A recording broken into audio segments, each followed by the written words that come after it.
खबरें जो आपको सीधे जोड़ती हैं हमसे, जिनका आपकी जिंदगी पर होता है सीधा असर। खबरों की वही तस्वीर,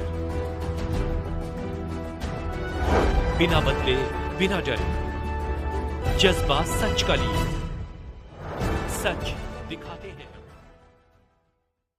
सूरत जिले में एक और हत्या का मामला सामने आया है। सूरत के कामरेज में एक प्रेमी और उसकी प्रेमिका के बीच झगड़ा हुआ और गुस्से में आकर प्रेमी ने उन्हें इमारत की 5वीं मंजिल से धक्का दे दिया और फिर उन्हें घसीटते हुए पास के खेत में ले गया। कुछ ही देर में प्रेमी की मौत हो गई और प्रेमी भाग गया। पुलिस ने हत्यारे के खिलाफ त्वरित कानूनी कार्रवाई की है। सूरत जिले में एक और हत्या का मामला सामने आया है। सूरत जिले के कामरेज गांव में श्याम सुंदर अपार्टमेंट के पास खुले मैदान में एक महिला का शव मिला। स्थानीय लोगों ने पुलिस को सूचना दी और कामरेज पुलिस तुरंत मौके पर पहुंची। महिला के शव को कब्जे में लेकर जांच करने पर मृतका की पहचान रसीलाबेन प्रवीण भाई चुडासमा के रूप में हुई। पुलिस ने तुरंत मृतक महिला के परिवार तक पहुंचने का प्रयास किया। मृतक महिला की बेटी द्वारा पुलिस को दी गई जानकारी सुनकर पुलिस भी हैरान रह गई। पुलिस ने तुरंत धीरू को गिरफ्तार कर लिया। उन्हें संदेह था कि यह हत्या किसी और ने नहीं बल्कि धीरू लक्ष्मण चुडासमा ने की है, जो अक्सर घर आता था। कुछ ही घंटों में धीरू लक्ष्मण चुडासमा को गिरफ्तार कर लिया गया और पुलिस की सख्त पूछताछ के दौरान धीरू लक्ष्मण चुडासमा के मुंह से मकई के दानों की तरह शब्द निकलने लगे।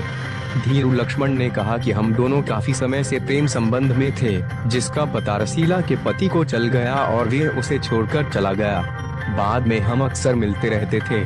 20 जून 2025 की रात को कहासुनी के दौरान कामरेज ने श्याम सुंदर को गांव में अपार्टमेंट की 5वीं मंजिल से धक्का दे दिया और बाद में खून से लथपथ रसीला को उठाकर 50 मीटर दूर पास के खेत में ले गया, जहां कुछ ही देर में भाभी रसीला की मौत हो गई।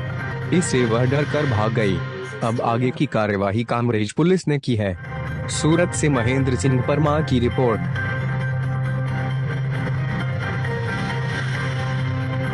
ગત તારીખ 20/6/2025ના રોજ કંટ્રોલ રૂમ તરફથી એક વર્દી મળે કે કામરેજ ગામમાં શ્યામસુંદર એપાર્ટમેન્ટની બાજુમાં ખુલ્લા ખેતરમાં એક અજાણી મહિલાની ડેડ બોડી પડેલ છે, જે અનુસંધાને અત્રેથી ઉપલા અધિકારીશ્રીઓનું ધ્યાન દોરી જે બાબતે સુરત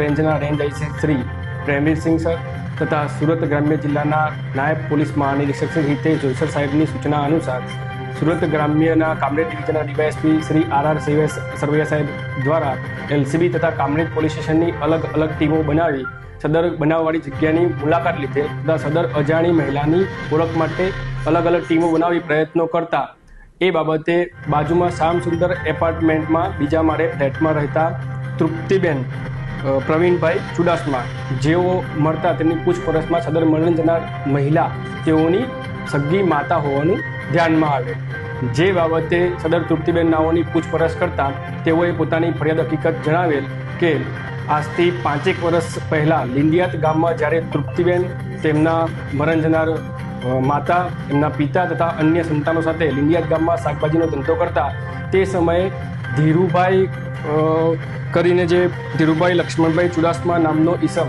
જે પોતે પણ શાકભાજી અને ફ્રૂટનો ધંધો કરતો હોય અવારનવાર તેઓના ઘરે આવતો જતો।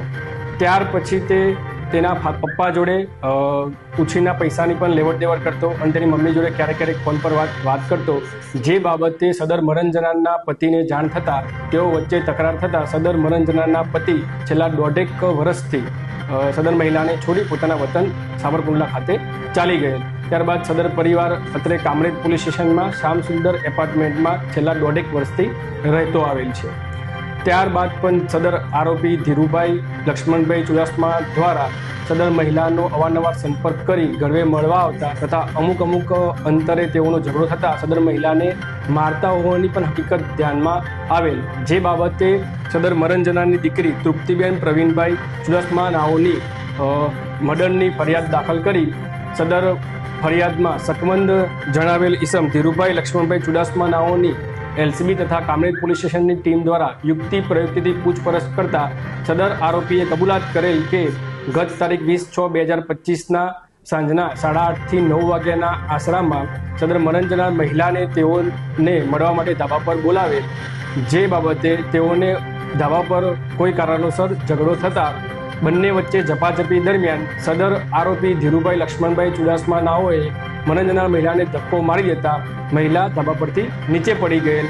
તે નીચે પડી જવાના કારણે તેઓને જે ઈજા થયેલ તેના કારણે સદર મહિલાનું મૃત્યુ નિપજેલ.